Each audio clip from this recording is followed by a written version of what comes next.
Hey there, welcome to day 1841 of What Shipped You Now. Sharon Horne-Ellstrom here, documenting the journey as I originally transitioned from the brick and mortar corporate world of business to the online world of business in 2017. And then what I've been doing for the last 5 years, I guess it's 5 years now, as I've been online. This is our sixth annual challenge where we do one thing every day that improves us in some way. 1 year we did do one thing every day that scares you. Then we did do one thing every day that makes you happy. Do one thing every day that you love. I can't remember, but last year we did the BU 365 day challenge where we did one thing every day to continuously improve us and help us become the best possible version of ourselves. And this year we are doing the Get Your Goals annual challenge. We're focusing on goals every day this year. And this month, the month of February, we're focusing on emotional goals. We're going to pop into the SOAP framework tomorrow.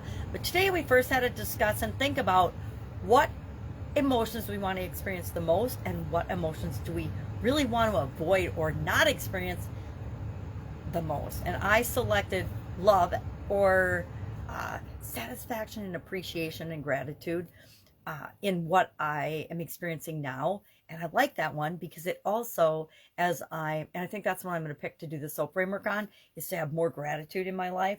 Because as I increase gratitude, for me, I reduce frustration. And frustration is one of those things I don't want to feel, because frustration I've now defined as me expecting things to be different than they are right now. Well, if I'm grateful for what is right now, that automatically reduces my frustration and increases my satisfaction and my gratitude for what actually is. And that creates more of what is in my life, which is usually what I want. So love and then fear and pain were my highest and my lowest, but I decided that gratitude and being grateful for what is the one I'm going to do for the SOAP framework.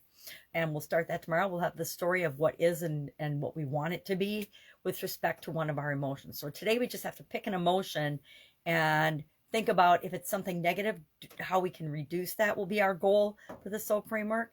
And if it's something we want more of, it'll be to increase that thing. Our idiom to kind of correspond with this today was happiness is a state of mind. Now, I shared 8 ways to be more happy, 8 possible ways, and I added a little bit of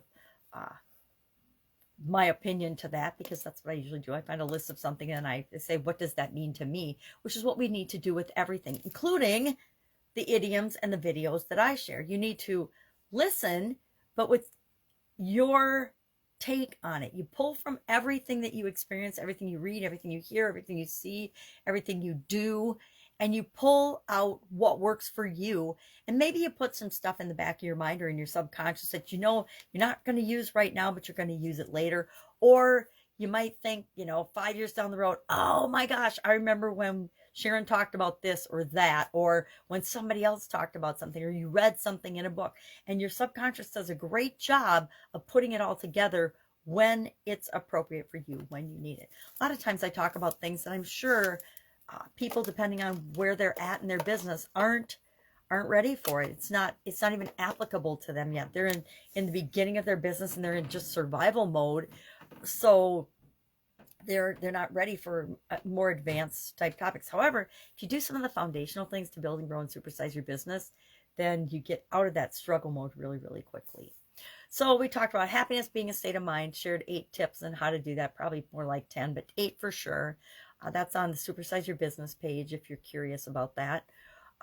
Otherwise, yesterday was my second granddaughter's birthday. We had a little party for her. So I got to see my first granddaughter and my second granddaughter and the people I love and care about the absolute most, some via Zoom, or not Zoom, FaceTime. FaceTime. We used my granddaughter, my 2-year-old granddaughter, since she's been 1, has an iPad. So we used her iPad to communicate with family members that actually also have Apple technology, since I don't.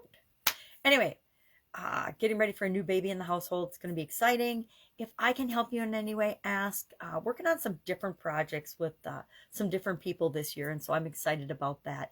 But I've always got the ability to make time if you've got a question or if you need just some direction or help on something. Ask. One of the most important lessons that I've learned in my life is that we need to ask and be okay with asking for help sometimes. And we also have to realize that that it's up to us to do everything we want in life, to create what we want, to have the perspective and look at things in ways that are best for us. We're the only ones that can do that. All right, have an awesome day. I'll, of course, be with you tomorrow.